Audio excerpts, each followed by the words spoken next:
This is Make it plain. Make it plain. MIP With Masamela Matfumo. Mark Thompson. Make it plain. Get woke. Once again, it's Thursday time for another edition of Thursday Coast with the founder of dailycoast.com, the largest progressive community, the founder of Civics with a Q, and also the host of the ever popular and ever growing podcast, The Brief. Markos Moulitsas joins us. Hey, buddy, how are you? Doing good, thanks. Summer is here, and the kids are out of school, and it's the world moves on. It's strange that it feels like we're almost halfway done with this year, and just started, didn't it? Yeah. It just started, and unfortunately has started with once again more tragedy, more shootings. This taking place too, Markos, while there are all these stories about the Biden administration being adrift and it's falling apart. First of all, on the shooting issue and the mass shootings, do you see any hope for what some of these senators are doing? They're gathering, they're talking, they're negotiating. I don't know anything's going to come of it. What do you think? Zero hope. I mean, Mitch McConnell already came out and said there's growing consensus that the way we address this is school safety and mental health. I mean, they're already like saying, no, we're not gonna go anywhere near guns. We're not gonna actually address the thing that is causing these shootings, because as we all know, nobody else in the world has this problem, not in the developed world anyway, has this problem, and everybody has violent video games, and they all have mental health issues, and they have schools, and so it's clear and obvious what the root cause is. And until we can handily win an election, we're at the whims of the NRA and the Republican Party. It's just that simple. People get the government that they vote for. And as long as Republicans win elections, because our core base does not turn out to vote for whatever reason, I mean, you have a Republican Party that has become single issue focused on, it could be guns, it could be abortion. That's pretty much it. Those are the two big things. Oh, and taxes, lower taxes, right? All the other craziness they don't care about. You could be the most evangelical Christian morality type person, and you care so much about abortion that you're gonna vote for Donald Trump, even though he's for marriages and cavorting with porn stars, and it's all because they get the one issue, right? And Mark, we're not like that. Oh, we didn't get healthcare quickly enough. So then 2010 happens and we're screwed for going on 22 years now, 12 years now, 2002, because people then weren't happy that Obama didn't get healthcare done quickly enough. I mean, this is the fundamental problem with the left, is that we want to find excuses to not vote, to be angry, to be disillusioned. They have their eye on the ball and they don't take it off, no matter how messed up their party is. And it's working for them. So there's also an argument that Biden needs to do more, and the reason he can't is because he doesn't, in terms of this gun violence issue, but the reason he can't is because he and the Democrats don't really want to do anything to mobilize the right. If he does too much, I mean, what can he do? I mean, what is there to do? That's the part I don't understand. It's we don't have a functioning majority in Congress, and we have a Supreme Court that will squash anything. Sorry, I interrupted you, but what could he do? Because maybe there's things I don't know about. So there are some in the overall coalition who've been arguing for some time that he should establish a White House office on gun policy, so to speak. And the reasons they give, they don't want to do this because they think that'll mobilize the right. that he should do like Obama did and hold a White House summit on gun violence. Don't want to do that. And then some in that coalition would also argue there's still several executive order type things he could do. I'm not well versed on all of them, but there are still some things he could do in those three areas at least, that some feel would actually mobilize more to the polls rather than say, as president, I'm completely helpless. I mean, what I'm hearing is establish a blue ribbon commission. And we know, I mean, commissions don't do crap. And the problem is that nothing that they could come up, we know the solution. There's no like secret sauce here that we need to divine. I mean, we could just look to Australia and we could look to Scotland. I mean, countries have responded to school shootings by severely curtailing the ownership of weapons of mass death. And it works. You can even look at a map of states with stronger gun restrictions, like New York and California. And yeah, massacres happen in our states. They just happened in New York State and Buffalo, right? We had several in California over the last several years. We have less than in states like Texas and Florida and Alabama, Mississippi that have almost no gun restrictions.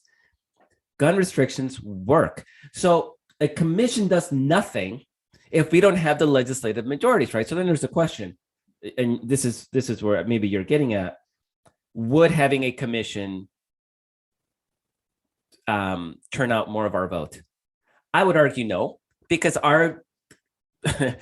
they would focus 24/7, the Fox News, Newsmax, all their media outlets would focus 24/7 on how Biden is scheming to take away your guns.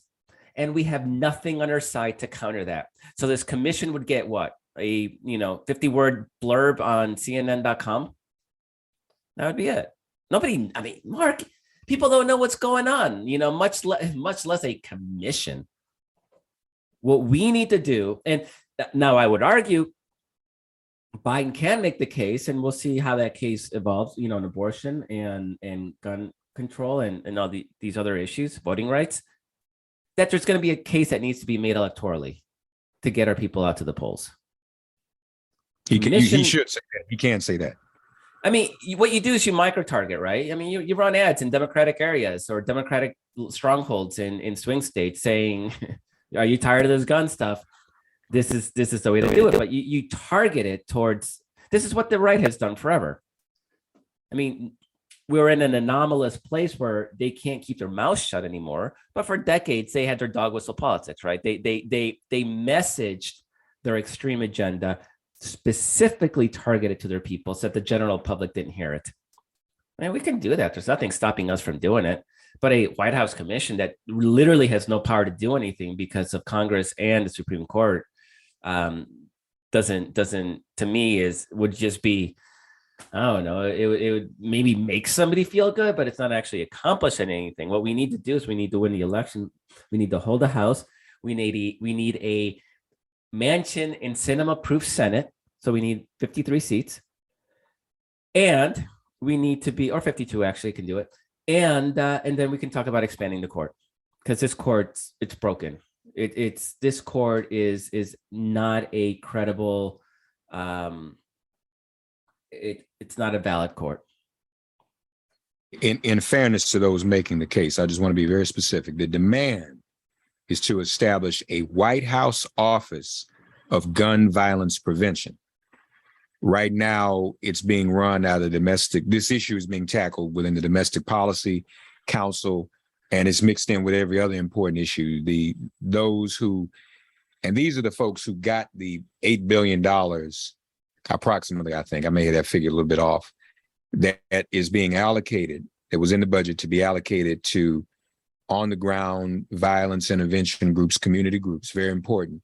In their dialogue, they've asked for a White House Office of Gun Violence Prevention. Nothing like that has ever existed before. I respect your point that even that may be symbolic, but they definitely aren't asking for a commission. They feel like this needs to be a full-time concern. But yeah, I hear your point. I mean, if it's an office, Fox is going to go after it. this I will be the mean, office to take away your guns. Yeah, I hear you. we saw how the White House, the Obama White House released a report on white militias, domestic terrorism, right? And they sat there and they harped on that. It was a report, not an office, a report that was accurate and has basically, we've seen it all play out, right? Everything about it, right? White terrorists, domestic terrorists, and they acted like, oh, Obama's coming after white people that disagree with him, right? And they helped create that. So why give them an office that's symbolic? It literally would be symbolic, unless you can give me. I mean, again, I don't know the issue intricately, right? But politically, there isn't a single person that is on the fence that will vote for Democrats this November if there's an office of gun prevention, blah, blah, blah. People don't know. Half the people don't know that the Supreme Court already basically banned Roe v. Wade, overturned it. Half the people still don't know that, right? And that was all the news for a couple of weeks. Now it hasn't officially happened, so there's maybe a little bit of an excuse there. But if half America doesn't know that their abortion rights are about to be, destroyed, how are they going to know about some office in the White House that nobody really that has no power? I mean, to me, it's a question of perspective and focus. And we have a good message right now. And it's not Biden needs to create an office. That's bureaucratic. The message is we need to ban guns. And maybe not ban guns, but severely curtail. Right. Yeah, and I think they'd be low to say ban. Yeah. Nobody's going to say ban, right? So and it's not even necessary. Your hunting rifle. Very few people get killed with hunting rifles. All right, let them have hunting rifles. There, your right to bear arms is you can have a hunting rifle. You can't walk into a school with a hunting rifle, right? Big old hunting rifle. And that sport, I don't think anybody is really opposed to that. So is civics polling on anything since these latest incidents? We've been tracking the gun control issue since the beginning of civics. So we got 9 years worth of data. And what you see after everyone, you can go to civicswithaq.com. You can look up the gun control question. It's public. After every massacre, support for gun control goes up. And about 2 months later, it's back down to baseline. And this is why the NRA and the Republican Party and gun nuts are like, don't politicize it. Let's take a step back. We can't let passion. So, because they know all they need to do is run out the clock. So this bipartisan group of these supposed Republicans that are seriously considering gun legislation, they are full of crap. It's the playbook to just run out the clock because people will eventually move on to other things. Our attention span is not, we don't have Fox News to sit there and harp on this 24/7 in a way that actually moves the broad political conversation. Unfortunately, they can harp on for 4 years about the Obama report on white nationalists. We can't even talk about 19 kids getting murdered for more than a few weeks before the nation moves on. Heck, might even move on now that the Amber Heard Johnny Depp trial verdict was announced. Because that is going to capture everybody's attention. Yeah. So looking at up until May 18th, which was the Buffalo incident, and then you have the Uvalde incident. Well, actually, they were both pretty much the same. But prior to that, 49% favor gun control, 46% oppose. Now on Civics with the Q, 54% in favor, 41% oppose. So you're right, it goes up some. Yeah, it's pretty dramatic. But you can see, right? It looks like an arrowhead. right? After every major gun massacre, the support goes up, and then it just whittles back down to baseline over time. By the way, the Buffalo shooter at this time, or just yesterday, just hours ago, has been indicted by a grand jury on a terrorism charge. Good. So just want everybody to know that. Good. But what does it say though, Marcos, that it just goes up and down? Again, are we as a society just getting too numb to this? That's my concern. It seems like to some extent we are. Yeah, no, I mean it takes a mass number of school children really to move the needle again. I mean, if we look at the numbers, the Buffalo didn't really move the numbers, and there's we have a massacre every couple of days, so yeah, it's become the norm. So it takes like a Newton style or this one down in Texas. This is what it takes now to really shock people back into paying attention to the issue of guns and the problems of guns. But then again, give it 2 weeks, 2 months, and we'll be back to baseline. And so you have Joe Manchin saying, "Oh, everybody, things are different this time." He said literally the exact same thing after Newton, after the Sandy Hook massacres. He literally said the exact same. "Oh, this time feels different." It's not different. And as long as he and Sinema refuse to eliminate the filibuster to do something about it, because he was saying, Mark, I don't know if you saw, Joe Manchin said, "I would do anything to pass, stricter gun control." And they said, "Oh, okay, so you'll eliminate the filibuster." He's like, no, not that. Right? So they're all full of crap. And they aren't going to make it happen. And I won't understand. I had Elie Mystal of The Nation, right? I think he, his book, by the way, have you read his book, Mark? It's called "Allow Me to Retort: The Black Guy's Guide to the Constitution." I'm just blown away by this book. He's been on here to talk about it. Yeah. So I had him on the brief this week and this Tuesday, and I asked him, like, okay, how did the Supreme Court decide that the words "a well-regulated militia" disappeared? Because we're talking about these, Clarence Thomas, Alito, Scalia, they're all strict. They're originalists, right? It's what the founding fathers meant, and we're going to look at the words of the Constitution, and we're going to interpret them literally. All right, so okay, here's the Second Amendment. It says well-regulated militia. What part of anybody can have a gun anywhere they want have to do with either well-regulated or to militia? Nothing.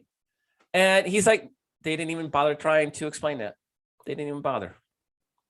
Well, and Scalia even acknowledged those three words in his Heller opinion. Scalia acknowledged. Now, regulated is in here. He didn't go into what that means and what it should mean. But in his opinion, his landmark opinion, for the first time in history, where he said the Second Amendment establishes, this is the first time the Supreme Court has ever said this, establishes an individual right to bear arms. He did acknowledge that regulation was in the amendment, and still nothing has been done about it. And we won't even get into how that amendment really came about, because it was an amendment to prevent slave insurrection, y'all. And there's a Supreme Court decision that should have came down this week, but didn't, because the Supreme Court realizes that politically was probably not the right time to do it, but should be coming in the next couple of weeks. That will probably throw out New York State's, big part of New York State's gun regulation regimen. Yeah, that's, and it's only going to get worse. It's only going to get worse. Until we at the left realize that elections matter, that staying home is literally voting for Donald Trump's party, and voting for more gun massacres, and voting to take away your rights to abortion. And not just, we've talked about it, Mark, taking away the right to abortion. What Alito's doing is he took direct aim at the underlying foundation of Roe v. Wade, which is the right to privacy. And with the right to privacy, we lose the right to contraception, the right to gay marriage, any gay rights, the right to interracial marriage. That is all on the explicit chopping block. And then people don't want to vote because Bernie Sanders didn't win the primary, or neoliberal this, or I just can't. Like, our country's very core foundational freedoms are being systematically eliminated to the point where our democracy is literally at stake. This is not even hyperbole. We were a Mike Pence away from a coup to invalidate the last election results. Mike Pence. Do we really want to depend? And there's not going to be, if Trump wins next time, there's no Mike Pence VP, right? It'll be like Michael Flynn. It's going to be there. That's how weak the Constitution is, how, weak, how frail our democracy is. And to think that so many of our core voters aren't going to turn out just drives me crazy. So is that what let me ask this question first. With the fluctuation in the polling when it comes to mass shootings, do you think that there's anything about these recent events that will sustain our side to actually realize, let's get out and do something once for all? Let's actually vote. That's what's going to make the difference. And should Biden also say that? Says something. Yes. I don't think he's good at articulating Yes. that. See, he says, I can't do anything, can't do anything. Why doesn't he say, y'all, I know y'all want something done, but if we don't vote, and our vote does not lead to getting rid of the filibuster, A, B, C, and D, and also at the state level, changing laws, these deaths are going to continue to happen. I think there are others who still make the case. He doesn't even want to say that because of the fear of mobilizing the other side, which I think is too timid. Yeah. But two-part question. Do you think that this is finally what's going to move people?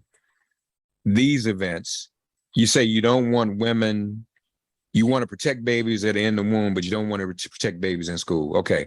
So is this finally going to motivate people? And then shouldn't Biden just articulate it in just the way I said? I mean, he should. I'll tell you why they're afraid, though. I mean, there's a very simple reason Democrats are afraid. They have a reason to be, because while gun control is supported by a majority of Americans, that majority does not vote on gun control. The minority votes 100% on gun control. So when you're talking about, he's afraid to motivate them, yeah, because we have never shown the ability to actually motivate our side to turn out around the issue. So it's always a net negative debate. It should not be.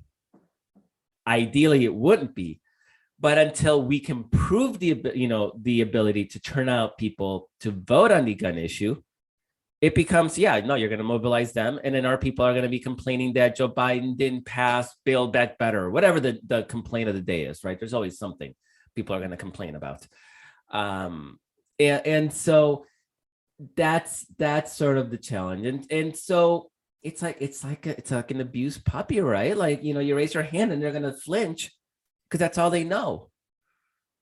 And I can't say it's an irrational thought. I would like to think that this is a time when that's no longer the case.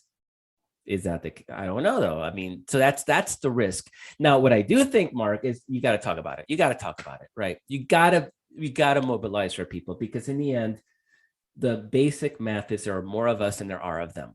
If we were to turn out and vote in all these battleground states, we win. Texas, even, there's more of us than them. If we were to turn out, we would win.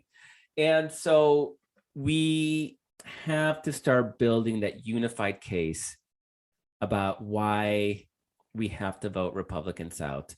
And it's about our rights. It's our right to life and liberty and the pursuit of happiness. And you can't pursue happiness or be happy if you're dead because of a gun. There's a narrative there. I'm not a message person, but there's a story to be told that talks about the fundamental Republican assault on our rights, that this attempt to recreate the Russia-Putin oligarchy in this country instead of creating a society that's just, equitable, and free to live without fearing your children are going to get murdered in school tomorrow.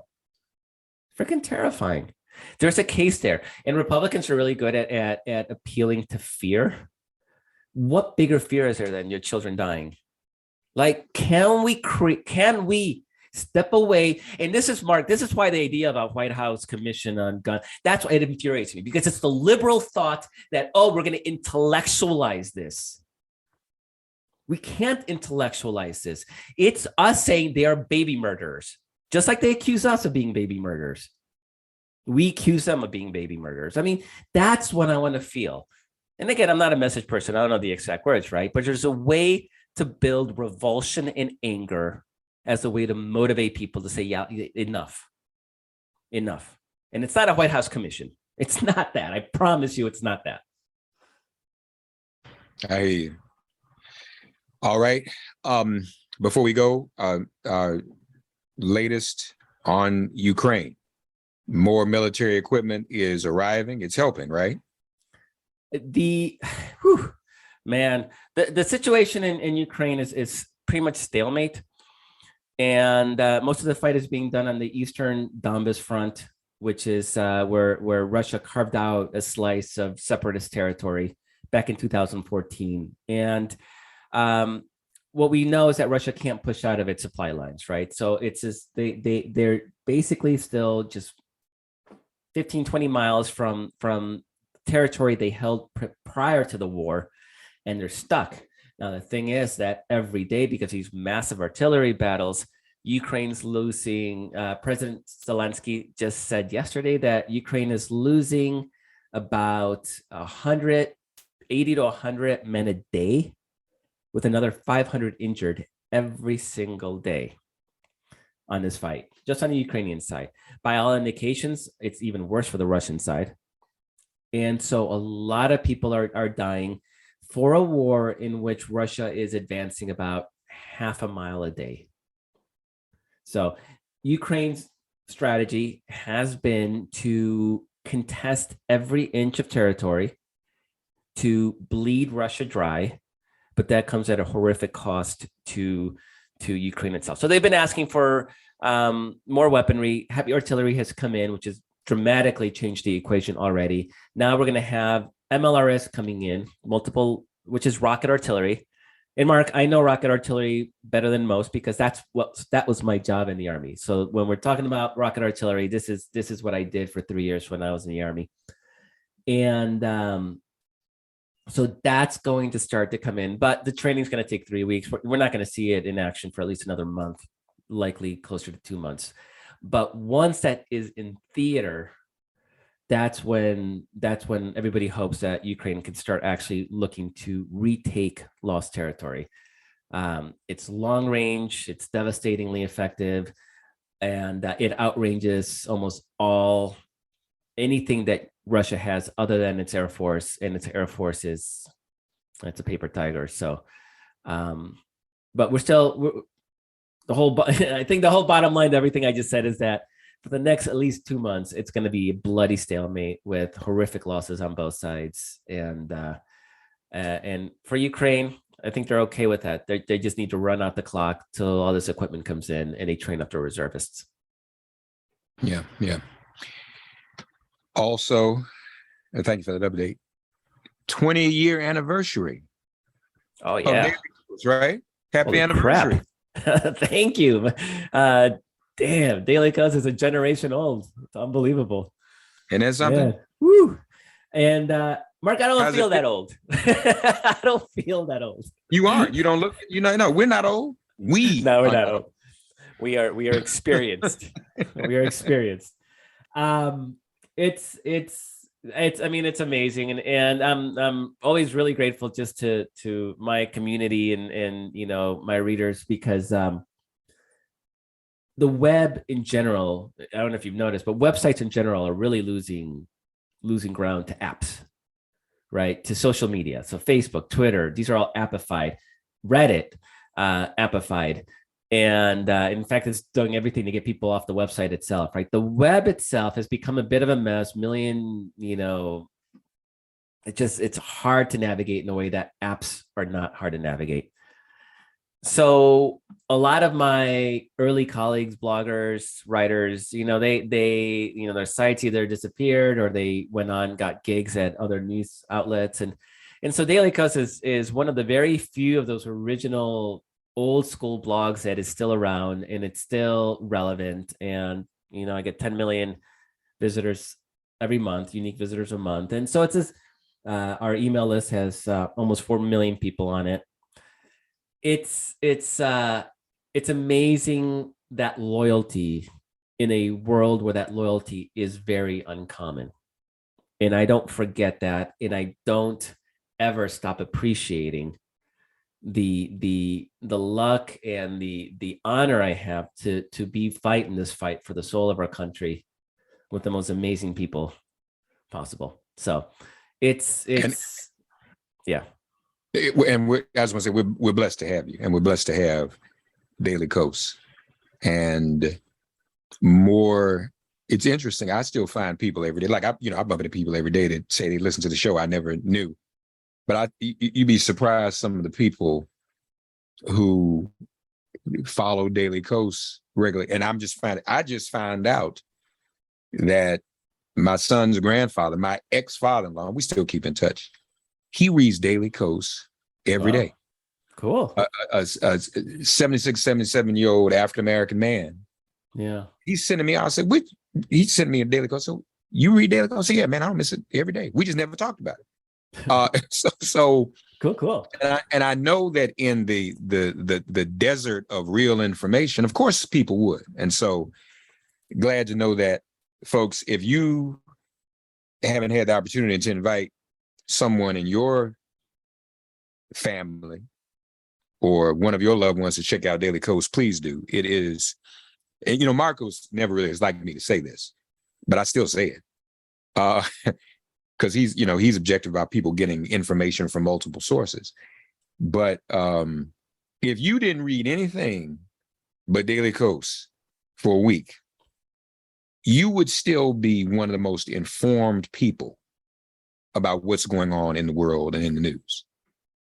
And I, honestly, don't take my word for it. Do like the guy, remember the guy who ate McDonald's for like a whole week or a month to see what it was? Yeah. Don't do anything like that. That's dangerous. This is less dangerous. Just do Daily Kos for a week, and you'll be fulfilled. In fact, even more fulfilled. And as you all know, several weeks ago we had the blessing and the honor of having Mark Sumner here, who also gives you. We talk to Marcos every week, but talk to people like Mark Sumner, so you can see the breadth of journalism that is taking place there. We've had Joan McCarter on in the past. Carrie Elevels, who co-hosted Brief with him. So there's still journalism going on in some places that isn't, charging you an arm on a leg and trying to get clickbait. Like, you go to New York Times, you're going to get that notification when you're going to subscribe and all that. You don't want to because it's been free for 10 years while we subscribe now. But this is something that we need to see and hear and read for ourselves from our perspective that is still objective. All right. And it is the truth. So that's my pitch once again. And I'm not just saying that just to be saying it. It's healthy, folks. It's liberating. It's salvific. Because sometimes you just need to know that there are people who even think like you do.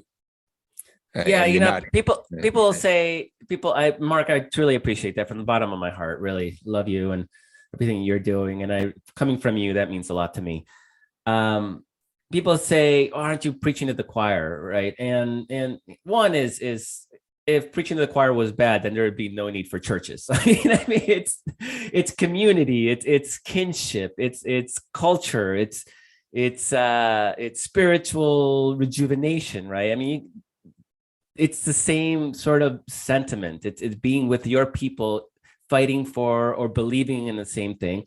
But it also, and I appreciate you that you use the word objective, because people sort of misinterpret objective as we need to get both sides of the story, right? But when one side of the story is Donald Trump's lies, it's not objective. That does not make it objective. Objective is getting to the core truth.